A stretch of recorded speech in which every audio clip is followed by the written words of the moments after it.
My name is Georgia and today I will be meal prepping for this week. The way I meal prep is that I make a bunch of different sides that I can enjoy throughout the week for a bunch of different meals. I'm currently in grad school, full-time internship, very busy, don't have a lot of time. So I am meal prepping. Currently it's Sunday and I just thought I would walk you through what I typically do, show how it's not that hard to meal prep ahead of time. I am mostly planning my meal prep around things that I already have in my apartment, so I'm trying not to buy more stuff and waste more. That being said, I did go grocery shopping 2 or 3 days ago, so I did have that. The first thing that I'm planning on making is I have one Japanese sweet potato that's just, I've had it for a while. So I was hoping to just cook it, chop it up. I'm gonna roast it in my toaster oven with spices. I'll probably do a little bit of oregano, a little bit of basil, olive oil, red pepper flakes, salt and pepper, just so I have some prepped potato, because it always goes good on the side of things and I love it. I think it has a great flavor, and it's filling.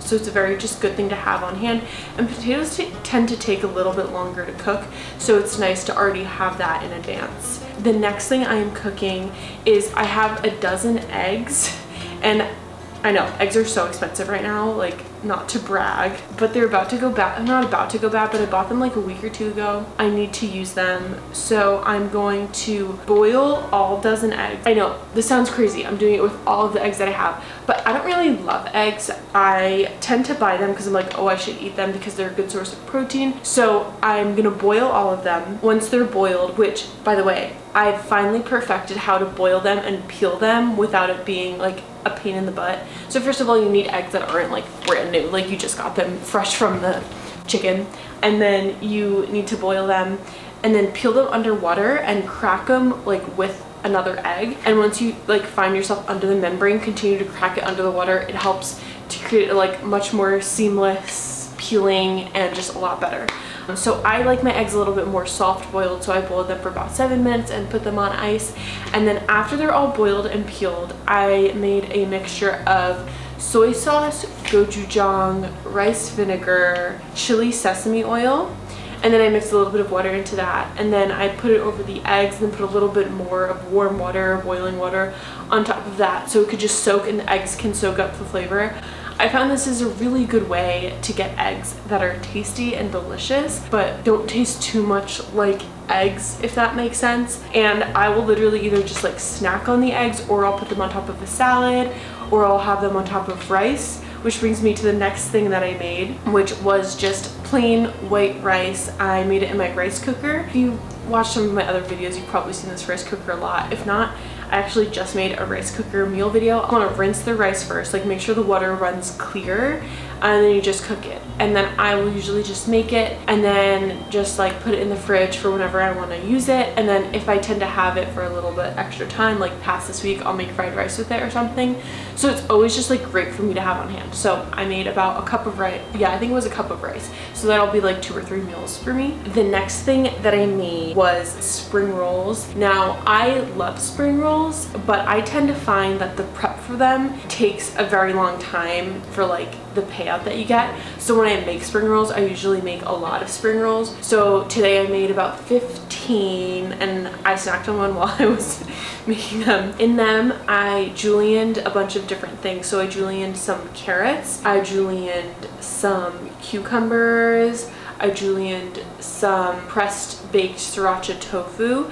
It's the tofu that you can get from the store, and that's pre-pressed and pre-baked. It's really good. I recommend it. Even if you're just gonna have it on sandwiches or something, it's a really good option to have. Now I am working on my knife skills, so most of the pieces were even, but not all of them. But that's why I like to use rice noodles, which I also put in there, because I feel number one, they make it a lot easier to roll without breaking the rice paper, because I used to only do tofu and veggies, and it was just a little bit too dense, and then it would create holes in the spring roll. So I recommend that you use rice noodles, and the rice noodles I used were just ones I got at the grocery store. They were $5 for the box, which is way too expensive for me. I should have gone to H Mart or something, but I was shopping and didn't have time a few weeks ago, and then I didn't even end up using them. So I already had them on hand.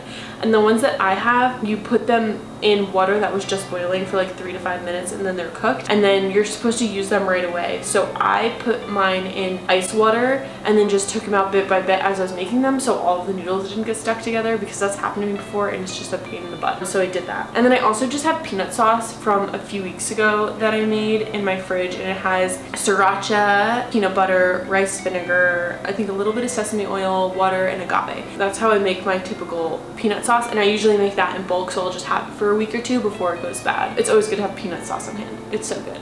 And rice paper rolls or spring rolls, I tend to find are a really good option for meal prepping, because I think they're healthy and they're just like a really good option if you want to grab and go.